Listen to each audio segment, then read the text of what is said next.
Your Healthy Community is underwritten by the Quantum Foundation. Quantum Foundation is dedicated to advancing access to health care and education for the residents of Palm Beach County.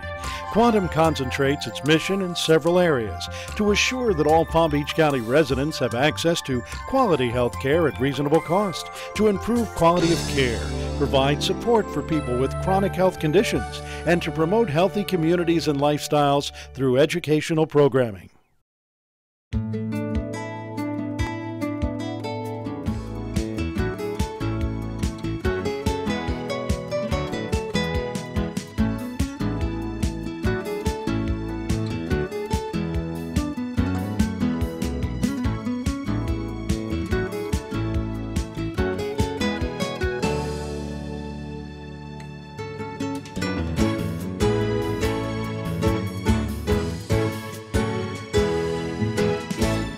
Good evening and welcome to Your Healthy Community. I'm Toni May. Each week we bring you stories of good things happening in your own neighborhood, stories that make it a healthier, more vibrant place to live. Tonight we're focusing on a program that's helping a special population, one that is often overlooked and stereotyped. We're talking about ex-cons, specifically men who have served their time for their crimes and are trying to make a positive impact in their own neighborhoods. Welcome this evening, Daniel Gibson from the Lord's Place. Hello. Hi, how you doing? Deanna Warren from Genesis Community Health. Hello. Nice to see you. And Articia Futch with the Palm Beach County Sheriff's Office. Welcome. Thank you. So first, let's just talk about the transition to jail to community program. That's what we're all here to discuss. Kind of take me back. This is a program that I think 10 communities or just about a dozen communities in the country are testing out, so to speak, Daniel. Take us back to how Palm Beach County even got involved in this. Sure. About 18 months ago, our community was awarded a $500,000 grant from the Robert Wood Johnson Foundation to bring reentry services into this community. And there are 10 other similar projects that are also in existence in this community, looking at ways to serve ex-offenders coming out of local jails or prisons, getting them reacclimated to their communities so they can be successful. Why do I care as a taxpayer, as somebody who's never been to jail, never been charged with a crime, that ex-cons get a chance to reacclimate into our community? I think that you can argue that reentry services, which is what we say we do, are an issue about safety. There's an economic advantage to this. We find that generally people who utilize our prisons and our jails use a lot of taxpayer dollars. So if we can keep these men and women out of our local jails and get them back into the workforce, that we see that it has great impacts on our community. Tricia, you've been really involved from the jail sheriff's office angle, right? Yes. So what is your role? You know, you're trying to pick the guys that might have the best shot at going through the program and really, getting back on their feet, getting back into a regular life in Palm Beach County? Yes, kind of, sort of. We not only pick the best, but we also pick the ones that are eligible. So there's an eligibility that we do. We do an assessment to make sure that whatever their needs are, we're able to meet. And if we can partner them with the TJC program through the Lord's Place. What does it take? Because you're an expert at this, I'm certainly not. You're looking at a repeat offender, as I understand it. They've had to do more than one crime and be jailed for more than one crime. And a lot of times they end up going out, not really succeeding, not being able to acclimate and getting reincarcerated. So now you have your whole population. What are you looking for specifically in somebody? Is it a inner thing? Is it a, testable personality trait? It's more of a willingness. Are you willing to try to make a change? Are you willing to go through the motions? Are you willing to put forth an effort to change so that you can have a better life? And is it something that prisoners are like, I want a shot? Is it getting kind of popularity so that maybe they're asking you about it? Yes, they love the TJC program. They are asking us about it. They send in requests, tell me more about the program.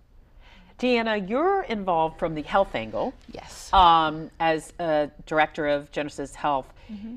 It's a myriad of programs, wraparound services for these guys. You got involved from treating some of them for their basic primary health. Yes.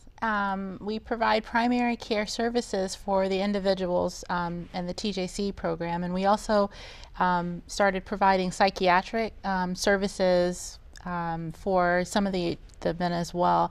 About half of those gentlemen that are with another program at the Lord's Place are in the TJC Project. And we found that about 87% of the men that we've treated have a mental health disorder. Wow, really? Yes. Now, are you finding that out through a screening, or are they sharing something that makes you say, ooh, there might be more to this than a specific health issue? These gentlemen are screened. They're screened, but also most likely through their health as well. And we find that it's co-occurring. That we find that they have the mental health disorder as well as a physical ailment. Now, when we talk about reentry, it's a word that I think you all use, but maybe everyone else outside of this population doesn't use. It's important that these gentlemen can get a job, can get an income, and can make it on their own. Deanna, you're helping out one of the guys. We're going to see this story and get right back to talk to you more about it. Right. Here's our story. It's another busy day at Genesis Community Health Center. This Boynton Beach clinic offers health care for those who need it most. Most of our patients, they were middle class before the economic downturn. They had insurance. Most of them have lost their homes due to foreclosure. They're renting, and they've had to pick up a part-time job just to make ends meet, and they cannot afford health care. The Genesis staff sees patients of all ages with all different health problems. And because they make care accessible no matter the patient's income, it can often get overwhelming. Most of our patients are walk-in because they just hear about us and someone sends them down here. So yesterday we had 17 patients where we started the day off with 3 on the schedule. Some days we have as many as 24 patients. So it just varies. So I would say weekly we see at least 100, 120 patients. Executive Director Deanna Warren knew days would be easier if she could get her computer systems streamlined, but she had no money in the budget for a full-time position. That's when she heard about the Transition from Jail to Community Project and the Lord's Place apprenticeship program.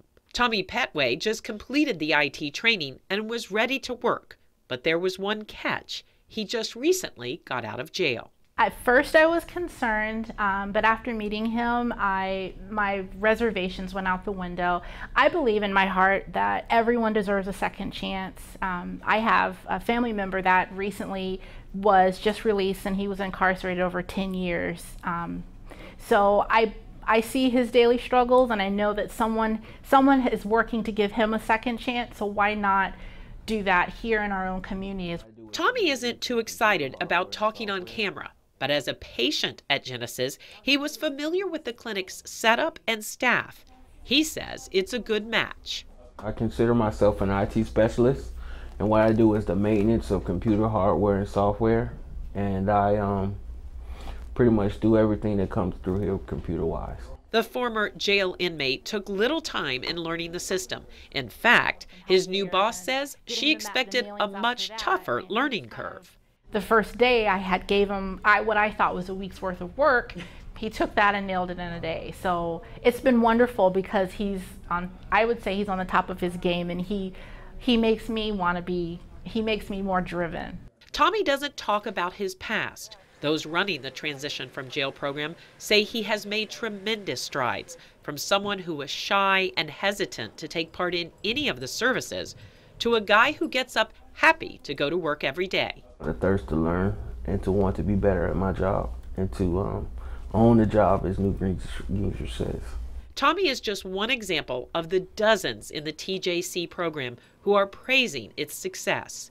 Here at the men's campus, men who arrived with very little hope are now planting a garden, getting their GEDs, and finding a future. I was incarcerated, I was homeless, so I had nowhere to go but back to the streets. And I just didn't think there was any help, you know. And I'm 57 years old, so it's not like I'm a young man. So, you know, I was really feeling pretty depressed. And since I've been here, slowly but surely, my life has taken a turn for the better. I always can't describe how it feels. It's just a blessing to be able to have people that would help you do better in life and motivate you. You know, since I've been here, I started school. You know, I went to college for the first time in my life, you know, after I dropped out in 10th grade, which is like over 10 years ago. You know, so coming here, they helped me get into school, you know, and they helped me with my recovery process. You know. When I came here, I mean, I was gung-ho, I was cleaning everything, you know. I was gung-ho. And, you know, it was just, you know, out of gratitude and God that got me here, you know. I mean, it beats prison. Tommy echoes the feelings of his fellow ex-cons. He has set high goals for himself and his career. My career is following the path of computer science. I maybe want to go to a accredited university to become a computer science major. Lofty dreams for a young man who most would consider unemployable and a burden on society. This is the stereotype the TJC organizers hope to break. You know, if they show a sincere regret for what they did, then I think everyone deserves a second chance. So Deanna, Tommy really does seem, as you said, to be an inspiration. Are you going to talk to other possible businesses about, these guys are obviously really excited about working and making some kind of positive impact? Yes, I do all the time talk to other businesses about hiring or working with some of the gentlemen that are in the TJC Project. It's a personal goal of mine, just from seeing the impact that Tommy's made at my organization and helping me. I know that there's other gentlemen in the program that would be of great benefit to the community. Daniel, we saw a couple of other, we interviewed many, but we couldn't fit them all in. Many of the men that I spoke to face to face just literally almost had tears in their eyes about this second or third or fourth shot they've been given. Why is it working? Because you've been involved in Lord's Place, you've dealt with this population before. What is different about this program that you think it's really a success? Well, first of all, the Lord's Place has been around for 30 years, specializing in homeless services. And I would say that I think one of the cornerstones of the way we deliver services is from a compassionate point of view. And so when men and women access our services, they realize that there is no judgment. And I can honestly say the 28 different partners that are part of this TJC project also come to this issue with the same level of compassion.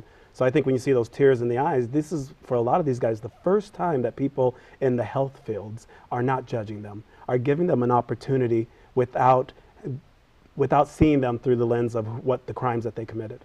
And I think it's important that the Sheriff's Office is so involved that you even got an award for everything you're doing. But I have to ask, you know, we read so much about overcrowded prisons. We have Glades closing. There's so much going on around the Palm Beach County jail system. Why are you guys so vested in this? What is it doing for you, I guess would be my question. Sheriff Ric Bradshaw has seen the need to work on both sides of the criminal justice aspect. Not only do we try to arrest the bad guys, but for the ones who are willing to make a change in their lives, he has seen the need to invest in that also. So he's seen the need to partner with different organizations that are going to try to effectuate a change. And you opened the door. Yeah. Different organizations, there's dozens. I mean, it would take us the rest of the show just to read off the partners, but it was funded, as you said, by Robert Wood Johnson and local funders, Quantum Foundation, Palm Healthcare, United Way, lots of people coming around this because they believe that with this population, there should be, as you said so eloquently, Deanna, a second chance. Do you think that this may be a model for other programs coming in the future? We're hoping. We're seeing great success. We have a 4% recidivism rate right now. Wow. So what is it, pardon me, normally with this population? How does that compare with the norm? You're going to see well over 50, 60% of recidivism rates amongst this population. Wow. So we've seen in the past 18 months, only 4 guys have gone back, and every single one of those guys have gone back on a non-violent misdemeanor cause. Some were just warrants because of other previous offenses that they had. So we're really, really encouraged by this. That if we can give these men an opportunity to get their mental health balanced, to get back into the workforce, have stabilized housing, we're seeing that they want to be productive members of our community. I think that's an important point because, again, we mentioned stereotypes in the beginning. A lot of us stereotype, oh, they are going to hurt me. They are going to commit another crime. Why would I hire them? Why would I allow them in my facility? what I found talking to them briefly, and you guys know them better, is they just want somewhere to live, that they don't have all these bills all of a sudden, because once they have the bills, they can't meet the bills. They end up stealing or doing some minor crime again so that they can make ends meet. Have local businesses also, other than, Deanna, been supportive of this, given these guys a chance to get some job skills? Sure, we're working on that. Building those business relationships is really key. At the Lord's Place, we have a job training and placement program that looks at addressing the barriers that lead to finding work for this population. 75% of the guys who have enrolled in those services are now working. Really, 75%? And I know we're talking about, I know there's some great like chef skills, what else other than in the culinary? I know the culinary is really heavy because you have your Cafe Joshua where they can even test their skills. Right. But what other industries or areas are these guys really doing well in? I really couldn't even give you one. It runs the gamut. We have individuals working in the social services field. A lot of people want to give back to the community, working as behavioral techs in this community. We've had people in the service industry, whether it be cooking or working in the hotel industry. We've had men with their HVAC licenses who can then provide some technical assistance in that area as well. Deanna, you're one-on-one with them in kind of a vulnerable situation. What, with the mental health, have you been able to go past screening? Are there programs that once you do detect something can help past the initial findings? Yes, we do, go past the initial screenings, and we have a psychiatric nurse practitioner that works with our patients, and not just the TJC patients, but that can work with them, and we're able to help get them into community programs. It may be getting them into groups, where they're support groups or AA or, a myriad of organizations that can help service them and help them overcome their issues. The same with basic health concerns. If you find somebody has a diabetes, hypertension, something, are you able to give them follow-up care or get them somewhere? Yes. If it's something that we cannot provide at Genesis, we do have a number of local partners in the healthcare arena that can help service them. We do partner if they don't currently get healthcare district or they're ineligible for any sort of coverage through Project Access, and they've been a wonderful partner through this whole and then process. And then also the FAU Diabetes Center. We had a couple diabetics, so right now we're looking at setting up a diabetic education class for these individuals. So we're trying to help service them so that they can become more empowered with their health. So Daniel, we have the business community, we have the sheriff's office, we have all these funders, we have other nonprofits, but the families of these gentlemen, tell me the impact, the reaction from their own families. Sure, the family is interesting. I think what you will find is in a lot of these families, they've been burned so many times that those relationships need a lot of healing. And so we do an emphasis on the family network. And if we can get those individuals to come to the table and to see the rehabilitation that has happened and to see that these men are really ready to make a change, we really see that the family can then regain trust and start mending some of those hurt feelings. So in each of your opinions, because you're closer to these men, is there really hope that guys who've just been down on their luck, to use an easy phrase, can pull up their bootstraps and succeed, and you won't see them again, in the lockup, sitting there waiting for their first appearance? Do you believe that? Oh, absolutely. Absolutely. Without hope, without that basic ingredient, which I think we all share, I don't think we would have the success rate that we already have, which is what Daniel just talked about. 75% of them are still with the program. And not only do we have hope, we hope that the community will share in that hope, that we can bring about a change. And that was my point, Daniel, in our last minute. The community support, what do you need? People watching say, okay, but I'm not going to hire this. This isn't affecting me. Tell me how the community can support this program. Sure. If we were doing the best possible job, we would not put them in a category. We would not look at them as ex-offenders. We would look at them as citizens who maybe have made some mistakes in the past, but who are willing and ready to be productive members of our community. Very well said. I can't say it better. Thank you all. Congratulations. Thank Keep up you. this Yeah, work. It's thank so you. inspiring. As you said, there's nothing like giving people hope. Thank you. Here's a few more interesting facts about the TJC program in case you want to get involved. We'll be right back.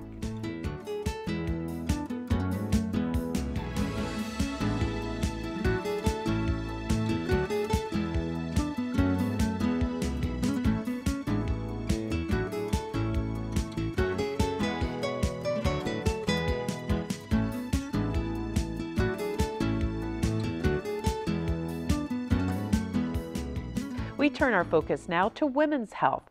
We're going to talk about a project that's aimed at the less fortunate and helping them check their breast health. Welcome, Marianne Bohaderitz with the Hope Project here in West Palm Beach. Thank you. And Trey Wilson with the local American Cancer Society. Nice to meet you both. Nice to meet you. Nice Thank to meet you. So Marianne, we know, most of us, about Hope and the van that travels around and provides mammogram help, but what is this new project that you've been started recently?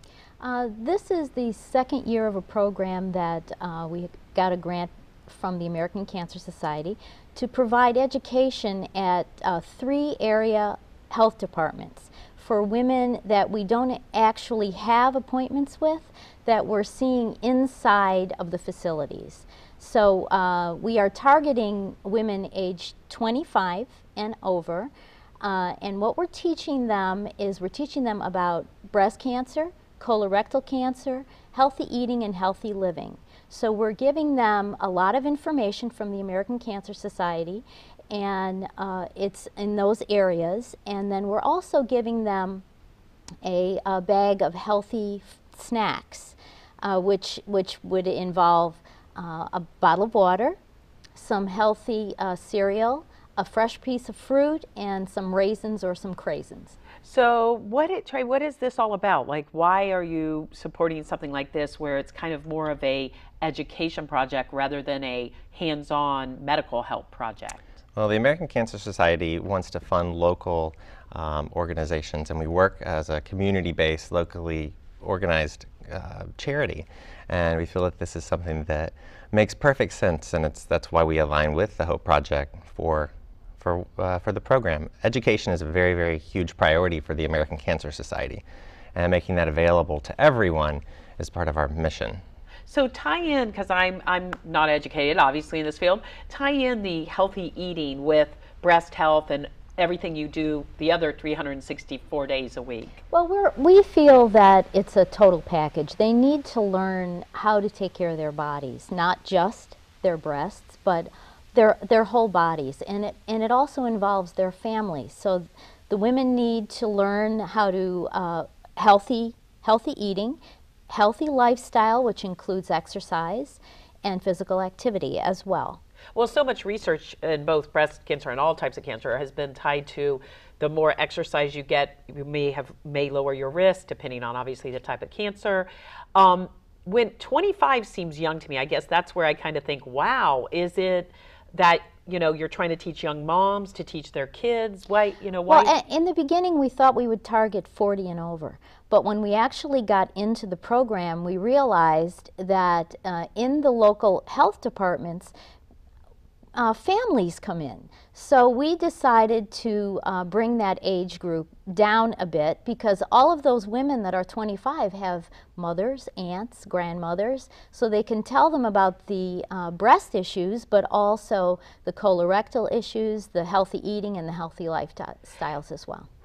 Trey, what is the real focus? I mean, when you're doing something like this, is it coming down from the National American Cancer saying, hey, we got to educate this target population? How do you put together a program such as this? Well, we have it available and open to most communities, and it has to be approved through our board, our national board and our division board. And the decision was made, from the Florida division to definitely support this program. And Marianne, what are when the women are at the Department of Health, do you target them? Do they come to you and say, I want to, how do they get signed up? Well, what happens is we are usually in the waiting area of 45th Street, Delray Beach, and Lantana. And we have at least 2 people in there. One will speak Spanish and English, and now recently this year we've added a Creole speaking worker as well. And what'll happen is they will go out into the waiting area and start talking to women that they see there waiting for their appointments.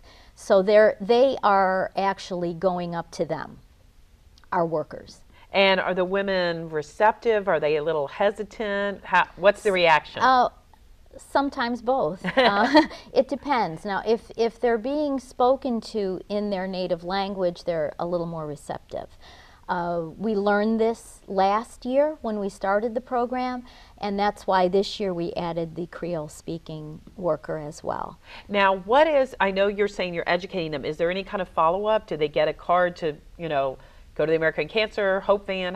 What's the follow-up? Well, if they're patients of the health department, if they are age 40 and over, we are sending them a card. But we're also keeping track of all of the women that we are approaching. We're also giving all of this information, except the bag of food, to the women that are also on the bus. The bus is there on those days. Okay, I got it. Doing mammograms that we have already scheduled. Okay. So those women, before they have a mammogram, have to have a clinical breast exam. That's very, very important. They can't just come for a mammogram. Okay. We need to determine whether they need a screening mammogram without problems. So those women are given appointments, and then we are at all of those facilities monthly, sometimes twice a month, depending on which one it is. All right. Well, thank you. Great program. Good work. Thank you so much. Thank you for joining us. We hope to see you next time right here on Your Healthy Community. Until then, make it a safe and healthy week.